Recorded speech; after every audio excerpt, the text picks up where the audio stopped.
मैं इस बात का भ्रम नहीं पालता कि मेरे बिना कहीं भी कुछ भी रुकेगा। जय श्री राम, हर हर महादेव। आज हम मुगल साम्राज्य के बारे में बात करेंगे और इससे पिछले क्लास में हमने क्या पढ़ा था? दिल्ली के सुल्तान। आज हम मुगल साम्राज्य के बारे में बात करेंगे। और मुगल साम्राज्य देखो क्या होता है, एक साम्राज्य है, एक परिवार की तरह होता है। क्या होता है?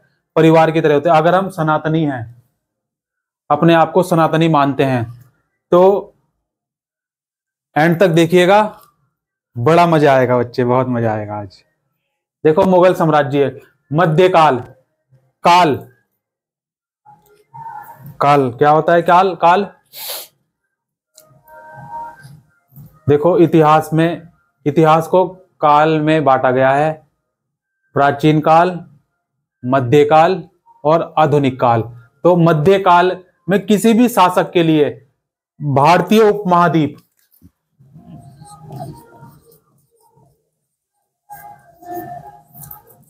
भारतीय उपमहाद्वीप, और हम उपमहाद्वीप के स्टार्टिंग से ही उपमहाद्वीप के एक हिस्से से दूसरे हिस्से पर यात्रा करते रहे हैं। तो भारतीय उपमहाद्वीप जैसे बड़े क्षेत्र पर जहां लोगों एवं संस्कृतियों में इतनी अधिक विविधताएं हो, शासन कर पाना अत्यंत ही कठिन कार्य था। अपने पूर्ववर्तियों के विपरीत मुगलों ने एक साम्राज्य की स्थापना की और वह कार्य पूरा किया जो अब तक केवल छोटी अवधियों के लिए ही संभव जान पड़ता है। क्या पड़ता है?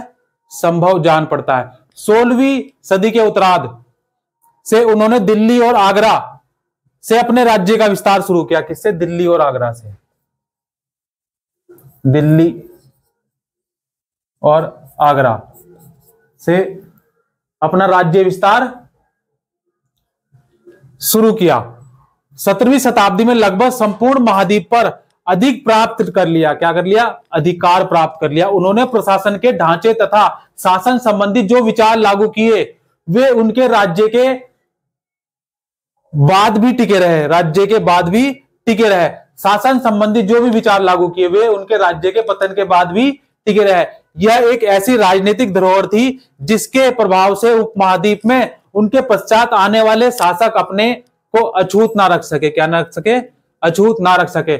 आज भारत के प्रधानमंत्री स्वतंत्रता दिवस पर मुगल शासकों के निवास स्थान दिल्ली के लाल किले की प्राचीर से पूरे राष्ट्र को क्या करते हैं? पूरे राष्ट्र को संबोधित करते हैं। मुगल कौन थे?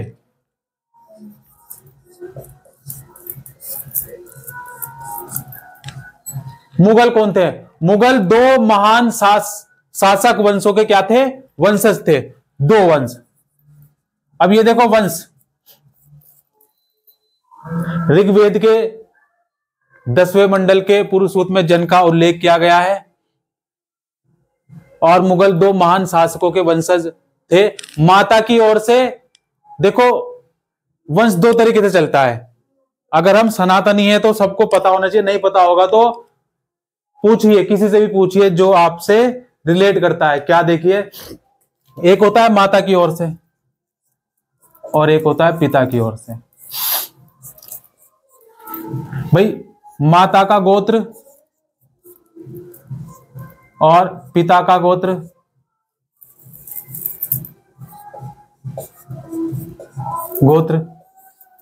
अब ये जब विवाह संपन्न होता है और माता पिता बाद में किसी भी पुरुष या स्त्री में जब विवाह संपन्न होता है तो एक स्त्री का गोत्र होता है और एक पुरुष का गोत्र होता है। और एक ही गोत्र में विवाह संपन्न नहीं होता। सनातन धर्म के अनुसार और वेदों के अनुसार एक ही गोत्र में विवाह मान्य नहीं है, क्योंकि गोत्र से क्या हो जाता है? संबंध स्थापित होता है।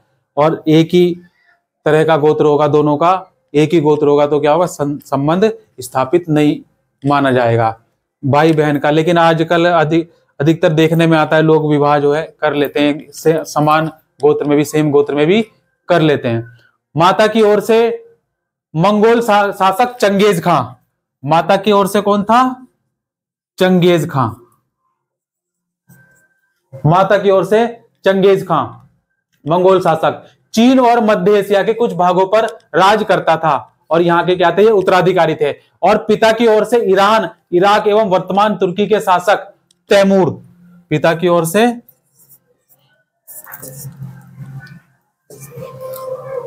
तैमूर, पिता की ओर से तैमूर, जिसकी मृत्यु 1404 में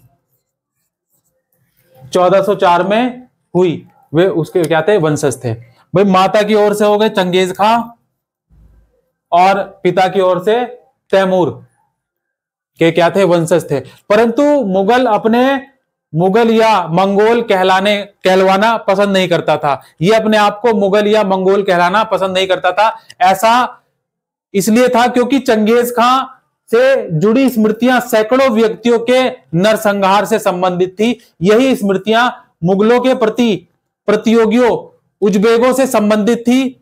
दूसरी तरफ मुगल तैमूर के वंशज होने पर गर्व का अनुभव करते थे, ज्यादा इसलिए क्योंकि उनके इस महान पूर्वज ने 1398 में दिल्ली पर कब्जा कर लिया था। 1398 में दिल्ली पर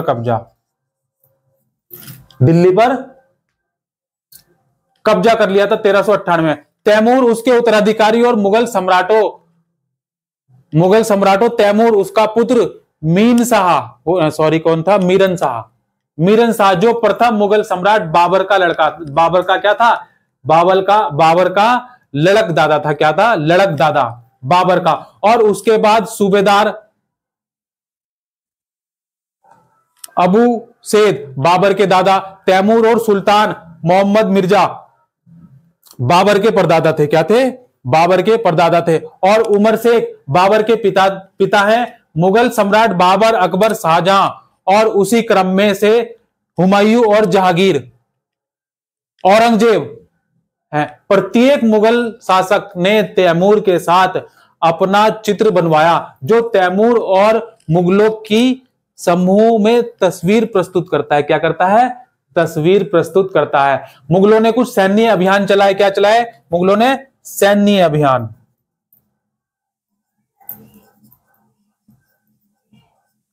मुगलों ने चलाए सैन्य अभियान। प्रथम मुगल शासक हुए बाबर। 1526 से 1530। 1526 से 1530।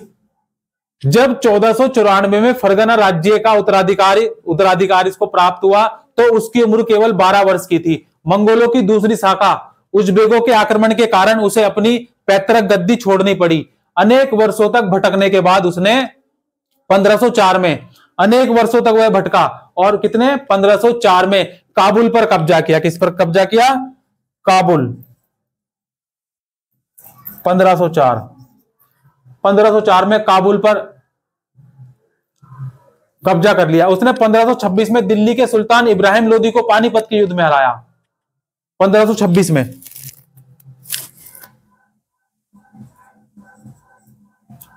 1526 में दिल्ली के सुल्तान इब्राहिम लोदी को पानीपत में हराया। दिल्ली और आगरा को अपने कब्जे में कर लिया। 16वीं शताब्दी में युद्धों में तोप गोलाबारी का पहली बार क्या हुआ, इस्तेमाल हुआ। पहली बार इस्तेमाल हुआ, अभी तक नहीं किया जाता था इस्तेमाल, ठीक है, पता भी नहीं था लोगों को। 16वीं शताब्दी में युद्धों में क्या क्या, तोप और गोलाबारी, धक धक धक धक धक धक।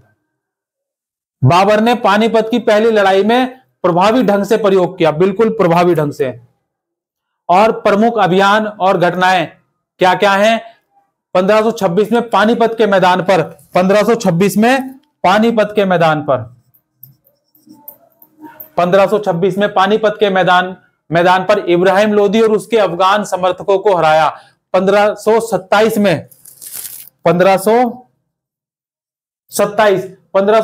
में खानवा में राणा सांगा राजपूत राजा और उनके समर्थकों को हराया। 1528 में चंदेरी 1528 में चंदेरी में राजपूतों को हराया और अपनी मृत्यु से पहले दिल्ली और आगरा में मुगल नियंत्रण क्या कर लिया, स्थापित कर लिया। मुगल नियंत्रण स्थापित हो चुका है, किसका, बाबर का। हुमायूं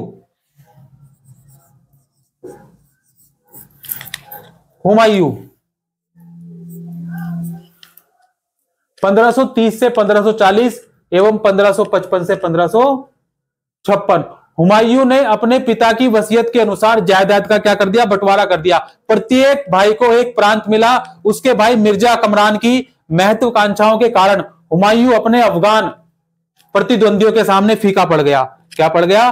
प्रतिद्वंदियों के सामने फीका पड़ गया। शेख खान ने हुमायूं को 2 बार हराया, 1539 में चौसा में और 1540 में कन्नौज।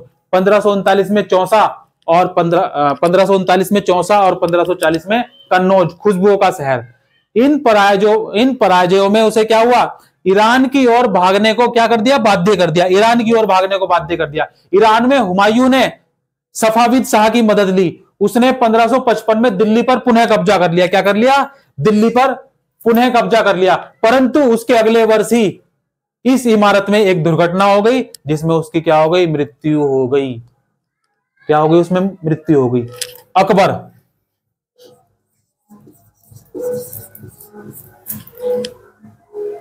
अकबर 13 वर्ष की अल्पायु में अकबर सम्राट बना। उसके शासनकाल को 3 अवधियों में विभाजित किया जा सकता है। 1556 और 1570 के मध्य अकबर अपने संरक्षक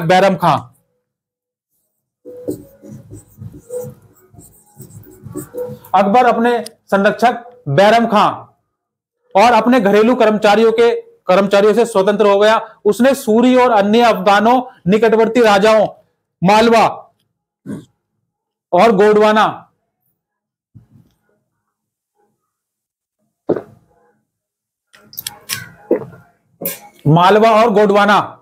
अपने सौतेले भाई मिर्जा हकीम को और उज्बेकों के विद्रोह को, जो उज्बेक जो विद्रोह कर रहे थे, उन विद्रोह को दबाने के लिए सैन्य अभियान चलाए। 1568 में सिसोदियों की राजधानी चित्तौड़ और 1569 में क्या, रणथंबोर, राजस्थान का रणथंबोर पर कब्जा कर लिया। 1570 और 1585 के मध्य गुजरात के विरुद्ध सैनिक अभियान किए। इन अभियानों के पश्चात उसने पूर्व में बिहार, बंगाल और उड़ीसा में अभियान चलाए, जिन्हें 1579 और 1580 में मिर्जा हकीम के पक्ष में हुए विद्रोह ने और जटिल कर दिया। क्या कर दिया? और जटिल कर दिया। 1585 से लेकर 1605 के मध्य 1585 से लेकर 1605 के मध्य अकबर के साम्राज्य का क्या हुआ, विस्तार हुआ। उत्तर पश्चिम में अभियान चलाए गए। सफाविदों को हराकर कंधार पर कब्जा कर लिया गया। किस पर कब्जा कर लिया गया? कंधार पर कब्जा कर लिया गया। और कश्मीर को भी जोड़ लिया। किसको? कश्मीर को, जिसका इतिहास कल्हण राजतरंगिणी पुस्तक में कश्मीर के इतिहास की जानकारी मिलती है, कल्हण द्वारा जिसको रचा गया था। तो कश्मीर को भी जोड़ लिया। मिर्जा हकीम की मृत्यु के पश्चात काबुल को भी अपने राज्य में मिला लिया। काबुल को भी क्या कर लिया इसने? अपने राज्य में मिला लिया। दक्कन में अभियानों की शुरुआत हुई और बरार, खानदेश और अहमदनगर के कुछ हिस्सों को भी उसने अपने राज्य में मिला लिया। अपने शासन के अंतिम वर्षों में अकबर की सत्ता राजकुमार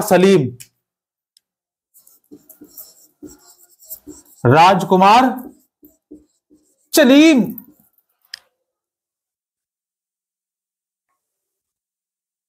के विद्रोह के कारण लड़खड़ा गई और यही सलीम आगे चलकर सम्राट जहांगीर कहलाया। क्या कहलाया? सम्राट जहांगीर कहलाया। 1605 से 1627 क्या कहलाया ये? जहांगीर।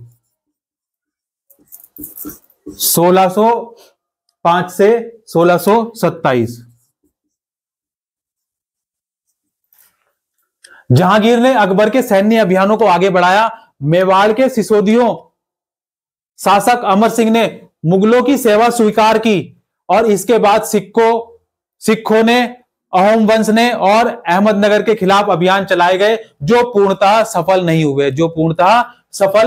हुए। जहांगीर के शासन के अंतिम वर्षों में राजकुमार खुर्रम, जो बाद में सम्राट शाहजहां कहलाया, ने क्या कर दिया? विद्रोह कर दिया। और जहांगीर की पत्नी नूरजहां ने शाहजहां को हाशिए पर धकेलने के प्रयास किए, जो असफल रहे। क्या रहे?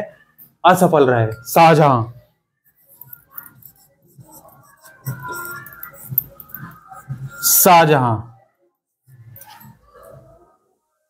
दक्कन में शाहजहां के अभियान जारी रहे।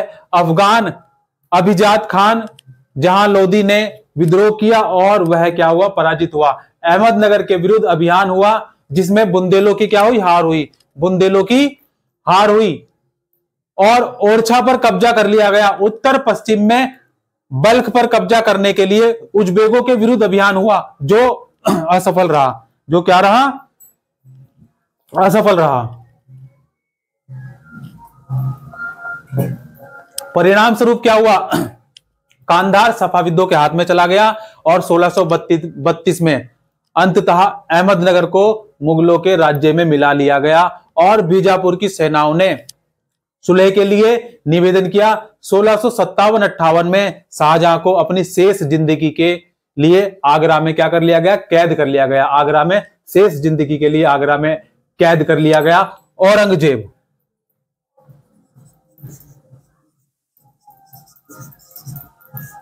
औरंगजेब कौन था भाई, औरंगजेब का शासनकाल 1658 से 1707, 1658 से 1707। 1663 में उत्तर पूर्व में अहोम की पराजय हुई, परंतु उन्होंने 1680 में पुनः विद्रोह कर दिया और उत्तर पश्चिम में यूसुफजई, उत्तर पश्चिम में यूसुफजई और सिखों के विरुद्ध अभियानों को अस्थायी असफलता मिली। क्या मिली, अस्थायी सफलता मिली। अस्थायी थी, सफलता कैसी थी, अस्थायी थी। मारवाड़ के राठौड़ राजपूतों ने मुगलों के खिलाफ विद्रोह किया। इसका कारण था उनकी आंतरिक राजनीतिक और उत्तराधिकार के मामलों में मुगलों का क्या था, हस्तक्षेप था। उत्तराधिकार के मामलों में मुगलों का हस्तक्षेप था। मराठा सरदार शिवाजी के विरुद्ध मुगल अभियान प्रारंभ में क्या थे, सफल रहे, प्रारंभ में सफल रहे, परंतु औरंगजेब ने शिवाजी का अपमान किया और आगरा स्थित मुगल कैद खाने में क्या कर लिया, कैद खाने से भाग निकले। जब उनको कैद कर लिया था तो वो कैद खाने से भाग निकले। उन्होंने अपने को स्वतंत्र शासक घोषित करने के पश्चात मुगलों के विरुद्ध पुनः अभियान चलाए। राजकुमार अकबर ने औरंगजेब के विरुद्ध विद्रोह किया जिसमें उसे मराठौर दक्कन के सल्तनत का क्या मिला, सहयोग मिला। अंततः वह सफाविद ईरान भाग गए। अकबर के विद्रोह के पश्चात औरंगजेब ने दक्कन के शासकों के विरुद्ध सेना भेजी। अकबर के विद्रोह के पश्चात औरंगजेब ने दक्कन के शासकों के विरुद्ध सेना भेजी और 1685 में बीजापुर, 1685 में बीजापुर,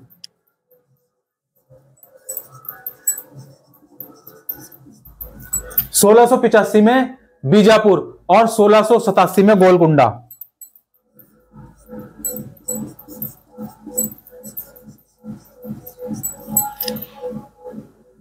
गोलकुंडा को मुगलों ने अपने राज्य में मिला लिया। 1698 में औरंगजेब ने दक्कन में मराठों को जो छापामार पद्धति का उपयोग कर रहे थे उनके विरुद्ध अभियान का प्रबंध स्वयं किया, उनके विरुद्ध अभियान का प्रबंध स्वयं किया। औरंगजेब को उत्तर भारत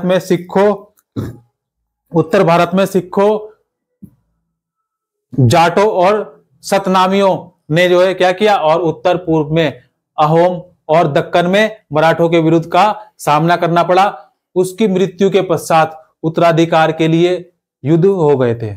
उसके विरुद्ध क्या हो गए थे, उत्तराधिकार के लिए युद्ध प्रारंभ हो गए थे। और उत्तराधिकारी मुगल की जो क्या थी, मुगलों की कुछ परंपराएं थी। मुगल ज्येष्ठ अधिकार के नियम में विश्वास करते थे जिसमें ज्येष्ठ पुत्र अपने पिता के राज्य का उत्तराधिकारी होता था। इसके विपरीत उत्तराधिकारी में वे शहदायाद की मुगल और तैमूर वंशों की प्रथा को अपनाते थे जिसमें उत्तराधिकार का विभाजन समस्त पुत्रों में कर दिया जाता था। उत्तराधिकार का विभाजन समस्त पुत्रों में कर दिया जाता था।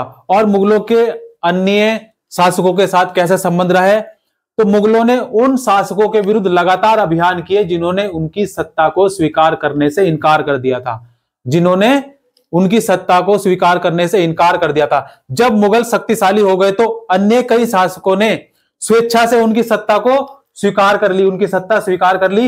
राजपूत इसका एक अच्छा उदाहरण है, राजपूत इसका एक अच्छा उदाहरण है। अनेकों ने मुगल घराने में अपनी पुत्रियों के विवाह करके उच्च पद प्राप्त किए। परंतु कईयों ने विरोध भी किया। मेवाड़ में सिसोदिया राजपूत लंबे समय तक मुगलों की सत्ता को स्वीकार करने से इनकार करते रहे, परंतु जब वे हारे तो मुगलों ने उनके साथ सम्मान पूर्वक क्या किया, उनका सम्माननीय व्यवहार किया और उन्हें उनकी जागीरें वतन जागीर के रूप में वापस कर दी। पराजित करने पर अपमानित ना करने के बीच सावधानी से बनाए गए संतुलन की वजह से मुगल भारत के अनेक शासकों और सरदारों पर अपना प्रभाव बढ़ा पाए, परंतु इस संतुलन को हमेशा बरकरार रखना कठिन था। क्या था? कठिन था। कैसे? देखो, मनसबदार और जागीरी, मनसबदार और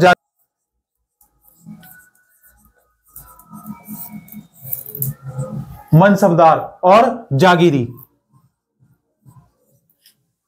जागीरदार कर लो यार, जागीरदार, मनसबदार और जागीरदार। जैसे जैसे साम्राज्य में विभिन्न क्षेत्र सम्मिलित होते गए, वैसे वैसे मुगलों ने तरह तरह के सामाजिक समूहों के सदस्यों को प्रशासन में नियुक्त करना प्रारंभ किया। क्या किया? प्रशासन में नियुक्ति, प्रशासन में नियुक्त करना आरंभ किया। शुरू में ज्यादातर सरदार और तुरानी थे, लेकिन अब इस छोटे समूह के साथ साथ उन्होंने शासक वर्ग के ईरानियों, भारतीय मुसलमानों, अफगानों और राजपूतों, मराठों और अन्य समूह को भी सम्मिलित किया। मुगलों की सेवाओं में आने वाले नौकरशाह मनसबदार कहलाए। क्या कहलाए? मनसबदार कहलाए। और मनसबदार शब्द का प्रयोग ऐसे व्यक्ति के लिए होता था जिन्हें कोई मनसब यानी कोई सरकारी हैसियत अथवा पद मिलता था। क्या मिलता था? पद मिलता था, पद मिलता था। यह मुगलों द्वारा चलाई गई श्रेणी व्यवस्था थी, जिसके जरिए पद, वेतन एवं सैन्य उत्तरदायित्व निर्धारित किए जाते थे। पद और वेतन का निर्धारण जात की संख्या पर था। पद और वेतन का निर्धारण जात की संख्या पर था। क्या था? वे अपने सैनिकों में क्या करते थे? जिन सैनिकों की संख्या जो है जात के आधार पर अधिक होती थी, क्या होती थी? जात की संख्या जितनी अधिक होती थी, दरबार में अभिजात की प्रतिष्ठा उतनी ही बढ़ जाती थी और उनका वेतन भी उतना ही अधिक होता था। जो सैन्य उत्तरदायित्व मनसबदारों को सौंपे जाते थे, उन्हीं के अनुसार उन्हें घुड़सवार रखने होते थे। उन्हीं के अनुसार उन्हें क्या है? घुड़सवार रखने होते थे। मनसबदार अपने सवारों को निरीक्षण के लिए ले जाते थे। क्या करते थे? निरीक्षण के लिए ले जाते थे। वे अपने सैनिकों के घोड़ों को दगवाते थे। क्या करते थे? दगवाते थे। दगवाने का मतलब क्या है? छापामारी, कि घोड़ों पे जो मोहर, स्टैंप दगवाते थे एवं सैनिकों का पंजीकरण करवाते थे। सैनिकों का पंजीकरण होता था और इन कार्यवाहियों के बाद भी उन्हें सैनिकों को वेतन देने के लिए धन मिलता था। मनसबदार अपनी वेतन राजस्व एकत्रित करने वाली भूमि के रूप में पाते थे, जिन्हें क्या कहा जाता था? जिन्हें कहा जाता था जागीर। क्या कहा जाता था? जागीर।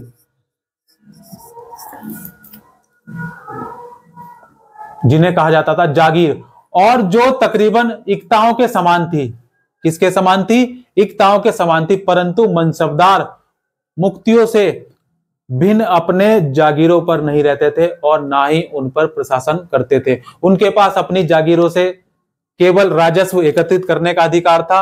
यह राजस्व उनके नौकर उनके लिए एकत्रित करते थे, जबकि वे स्वयं देश के किसी अन्य भाग में सेवारत रहते थे। नौकरी होती है ना, जैसे भाई सरकारी दामाद होते हैं, वो कहीं सेवारत हैं और काम कहीं चल रहा है, ऐसे ही बिल्कुल सेम कंडीशन थी। अकबर के शासनकाल में इन जागीरों का सावधानी पूर्वक आकलन किया जाता था ताकि इसका राजस्व मनसबदार के वेतन के तकरीबन बराबर रहे। औरंगजेब के शासनकाल तक पहुंचते पहुंचते स्थिति बदल गई। औरंगजेब के शासनकाल तक पहुंचते पहुंचते स्थिति बदल गई। अब प्राप्त राजस्व मनसबदार के वेतन से बहुत कम था। मनसबदारों की संख्या में भी अत्यधिक वृद्धि हुई, जिसके कारण उन्हें जागीर मिलने से पहले एक लंबा इंतजार करना पड़ता था। क्या करना पड़ता था? लंबा इंतजार करना पड़ता था। इन सभी कारणों से जागीरों की संख्या में कमी हो गई। फलस्वरूप कई जागीरदार जागीर रहने में यह कोशिश करते थे कि वे जितना राजस्व वसूल कर सकें कर लें। अपने शासनकाल के अंतिम वर्षों में औरंगजेब इन परिवर्तनों पर नियंत्रण नहीं रख पाया। इस कारण किसानों को अत्यधिक मुसीबत का सामना करना पड़ा था। क्या करना पड़ा था? सामना करना पड़ा था। जब्त और जमींदार, क्या जब्त और जब्त, किसी चीज को जब्त कर लेते ना भाई, नहीं, किसी चीज को जब्त कर लिया, या जमींदार। जमींदार कौन होते हैं? कौन होते हैं जमींदार? नहीं मालूम? देखिए, मुगलों की आमदनी का प्रमुख साधन किसानों की उपज से मिलने वाला राजस्व था। क्या था? किसानों की उपज से मिलने वाला राजस्व था। अधिकतर स्थानों पर किसान ग्रामीण कुलीनों यानी कि मुखिया या स्थानीय सरदारों के माध्यम से राजस्व देते थे। समस्त मध्य स्थलों के लिए, चाहे वे स्थानीय ग्राम के मुखिया हों या फिर शक्तिशाली सरदार हों, मुगल एक ही शब्द जमींदार का प्रयोग करते थे। अकबर के राजस्व मंत्री टोडरमल, कौन हुआ? अकबर का राजस्व मंत्री हुआ टोडरमल। राजस्व मंत्री टोडरमल 10 साल की कला अवधि में कृषि की पैदावार, कीमतों और कृषि भूमि का सावधानी पूर्वक क्या किया? सर्वेक्षण किया। इन आंकड़ों के आधार पर प्रत्येक फसल पर नगद के रूप में कर, टैक्स, राजस्व निश्चित कर दिया गया। प्रत्येक सूबे, सूबे किसको कहते थे? सूबा या सूबे कहा जाता है प्रांत। क्या होता है? प्रांत को राजस्व मंडलों में बांट दिया गया। इसको किसमें बांट दिया गया? राजस्व मंडल। राजस्व मंडल में बांट दिया गया और प्रत्येक की हर फसल के लिए राजस्व दर की अलग सूची बनाई गई। राजस्व प्राप्त करने की इस व्यवस्था को कहा गया जब्त। क्या कहा गया? इस व्यवस्था को कहा गया जब्त। यह व्यवस्था उन स्थानों पर प्रचलित थी जहां पर मुगल प्रशासनिक अधिकारी भूमि का निरीक्षण कर सकते थे और सावधानी पूर्वक उनका हिसाब रख सकते थे। ऐसा निरीक्षण गुजरात और बंगाल जैसे प्रांतों में संभव नहीं हो पाया। कुछ क्षेत्रों में जागीर इतनी शक्तिशाली थे कि मुगल प्रशासकों द्वारा शोषण किए जाने की स्थिति में वे विरोध कर सकते थे। कभी कभी एक ही जाति के जमींदार और किसान मुगल सत्ता के खिलाफ मिलकर विद्रोह कर देते थे। मुगल सत्ता के साथ एक साथ मिले जमींदार, एक ही जाति के जमींदार, जब जमींदारों की संख्या जो है क्या हो गई? बढ़ गई, तो क्या किया उन्होंने? किसान मिलकर मुगल सत्ता के खिलाफ ही विद्रोह कर देते थे। और 17वीं शताब्दी के आखिर से ही, 17वीं शताब्दी के आखिर से ऐसे किसान विद्रोह ने मुगल साम्राज्य स्थायित्व को क्या दी? चुनौती दी। स्थायित्व को चुनौती दी। अकबरनामा और आईने अकबरी। अकबरनामा, अकबरनामा और आईने अकबरी और आईने आइन ए अकबरी या आईने अकबरी भी कह सकते हैं। आईने अकबरी। अकबर ने अपने करीबी मित्र और दरबारी अबुल फजल, कौन? अबुल फजल, दरबारी कभी भी रहा ये, अबुल फजल को आदेश दिया कि वह उसके शासनकाल का क्या करेगा? इतिहास लिखे। अकबर के शासनकाल का इतिहास लिखे। और अबुल फजल ने यह इतिहास 3 जिल्दों में लिखा। अबुल फजल ने इसका इतिहास 3 जिल्दों में लिखा। पहली जिल्द में अकबर के पूर्वजों का बयान है। पहली जिल्द में क्या है? अकबरों के पूर्वजों का बयान है। और दूसरी अकबर के शासनकाल की घटनाओं का विवरण देती है। और तीसरी जिल्द आईने अकबरी, इसमें अकबर के प्रशासन, घराने, सेना, राजस्व और साम्राज्य के भूगोल का ब्यौरा मिलता है। इसमें समकालीन भारत के लोगों की परंपराओं और संस्कृतियों का भी विस्तृत वर्णन है। आईने अकबरी का सबसे रोचक आयाम है विविध प्रकार की चीजों, फसलों, पैदावार, कीमतों, मजदूरी और राजस्व का सांख्यिकीय विवरण है। क्या है? सांख्यिकीय विवरण। अकबर की नीतियां क्या क्या रही? नीतियां, अकबर नीति।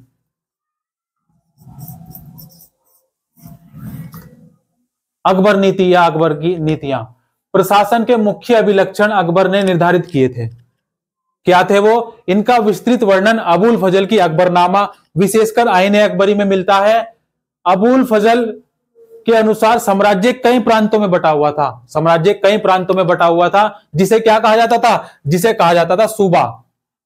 क्या कहा जाता था? सूबा।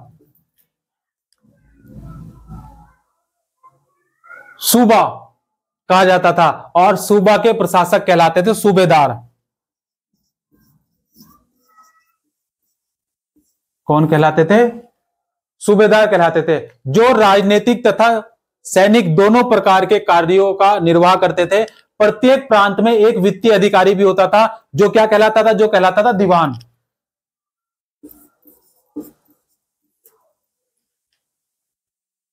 दीवान कहलाता था। और कानून और व्यवस्था बनाए रखने के लिए सूबेदार को अन्य अफसरों का सहयोग प्राप्त था, जैसे कि बख्शी सैनिक वेतन अधिकारी होता था, सदर धार्मिक और धर्मार्थ किए जाने वाले कार्यों का मंत्री, फौजदार सेनानायक और कोतवाल नगर का पुलिस अधिकारी का। अकबर के अभिजात बड़ी सेनाओं का संचालन करते थे और बड़ी मात्रा में राजस्व खर्च कर सकते थे। जब तक वे वफादार रहे साम्राज्य का कार्य सफलतापूर्वक चलता रहा। परंतु 17वीं शताब्दी के अंत तक कई अभिजातों ने अपने स्वतंत्र ताने बाने बुन लिए थे। साम्राज्य के प्रति उनकी वफादारी उनके निजी हितों के कारण कमजोर पड़ गई।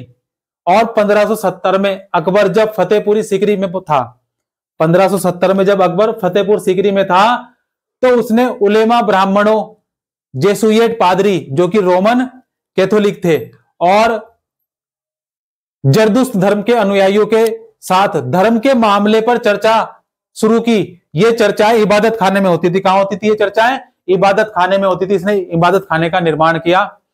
अकबर की रुचि विभिन्न व्यक्तियों के धर्मों और रीति रिवाजों में थी। इस विचार विमर्श से अकबर की समझ बनी कि जो विद्वान धार्मिक रीति रिवाजों और मताधता पर बल देते हैं, वे अक्सर कर होते हैं। उनकी शिक्षाएं प्रजा के बीच विभाजन और सामंजस्य पैदा करती हैं। ये अनुभव अकबर को सुलह कुल, कौन सा? सुलह कुल, हाँ लिख,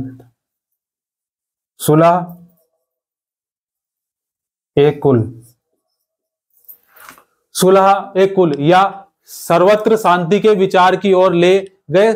सहिष्णुता की यह धारणा विभिन्न धर्मों के अनुयायियों में अंतर नहीं करती थी, अपितु इसका केंद्र बिंदु थी नीति शास्त्र। इसका केंद्र बिंदु थी नीति शास्त्र की एक व्यवस्था जो सर्वत्र लागू की जा सकती थी और जिसमें केवल सच्चाई, न्याय और शांति पर बल था। किस पर बल था? सच्चाई, न्याय और शांति पर बल था। अबुल फजल ने सुलह कुल के इस विचार पर आधारित शासन दृष्टि बनाने में अकबर की क्या की? मदद की। शासन के इस सिद्धांत को शाहगीर और शाहजहां ने भी अपनाया। शासन के इस सिद्धांत को जहांगीर और शाहजहां ने भी अपनाया। सुलह कुल, अकबर की सुलह कुल नीति का उसके पुत्र जहांगीर ने इस प्रकार वर्णन किया। किस प्रकार वर्णन किया? ईश्वरीय अनुकंपा के विस्तृत आंचल में सभी वर्गों और सभी धर्मों के अनुयायियों की एक जगह है। इसलिए उसके विशाल साम्राज्य में, जिसकी चारों ओर सीमाएं केवल समुद्र से ही निर्धारित होती थी, विरोधी धर्मों के अनुयायियों और तरह तरह के अच्छे बुरे विचारों के लिए जगह थी। यह सहिष्णुता का मार्ग बंद था, जहां सुन्नी और शिया एक ही मस्जिद में इकट्ठे होते थे और ईसाई और यहूदी एक ही गिरजे में प्रार्थना करते थे। उसने सुसंगत तरीके से सार्विक शांति, सुलह कुल के सिद्धांत का पालन किया। 17वीं शताब्दी में और उसके पश्चात मुगल साम्राज्य की क्या स्थिति रही? मुगल साम्राज्य की प्रशासनिक और सैनिक कुशलता के फलस्वरूप आर्थिक और वाणिज्यिक समृद्धि में वृद्धि हुई।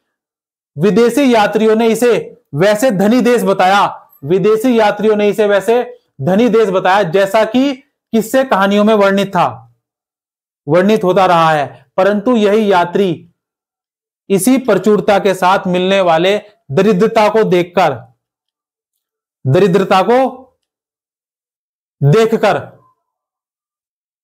विस्मित रह गए। सामाजिक असमानताएं साफ दिखाई पड़ती हैं। शाहजहां के शासनकाल में के 20वें वर्ष दस्तावेज से हमें पता चलता है कि ऐसे मनसबदार जिनको उच्चतम पद प्राप्त थे, कुल 8000 थी उनकी संख्या। 8000 में से कितनी थी? 445। कुल मनसबदारों की एक छोटी संख्या 5.6% को ही साम्राज्य के अनुमानित राजस्व का 61.5%, 61.5%।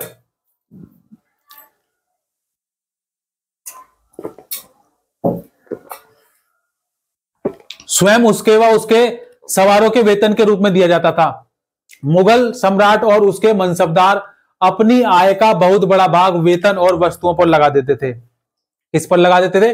वेतन और वस्तुओं पर लगा देते थे। इस खर्चे से शिल्पकारों को, किसानों को लाभ होता था, क्योंकि वे वस्तु और फसल की पूर्ति करते थे, परंतु राजस्व का भार इतना था कि प्रशासनिक उत्पादों, किसान और शिल्पकारों के पास निवेश के लिए बहुत कम धन बचता था। क्या बचता था? बहुत कम धन बचता था। इसमें से जो बहुत गरीब थे, मुश्किल से ही पेट भर पाते थे, वे उत्पादन शक्ति बढ़ाने के अतिरिक्त संसाधनों में, जैसे औजारों और अन्य वस्तुओं में निवेश करने की बात सोच भी नहीं सकते थे। ऐसी अर्थव्यवस्था में ज्यादा धनी किसान, शिल्पकारों के समूह, व्यापारी और महाजन ज्यादा लाभ उठाते थे। मुगलों के कुलीन वर्ग के हाथों में बहुत धन और संसाधन थे। कुलीन वर्ग, मुगलों में जो कुलीन वर्ग हुए उनके हाथों में बहुत धन और संसाधन थे, जिनके कारण 17वीं सदी के अंतिम वर्षों में वे अत्यधिक क्या हो गए? शक्तिशाली हो गए थे। क्या हो गए थे? अत्यधिक शक्तिशाली हो गए। जैसे जैसे मुगल सम्राट की सत्ता का पतन की ओर बढ़ती चली गई, मुगल सम्राट की सत्ता पतन की ओर बढ़ती चली गई, वैसे वैसे विभिन्न क्षेत्रों में सम्राट के सेवक स्वयं ही सत्ता के क्या हो गए? शक्तिशाली केंद्र बनने लगे। स्वयं ही सत्ता के शक्तिशाली केंद्र बनने लगे। इसमें से कुछ ने नए वंश स्थापित किए और हैदराबाद और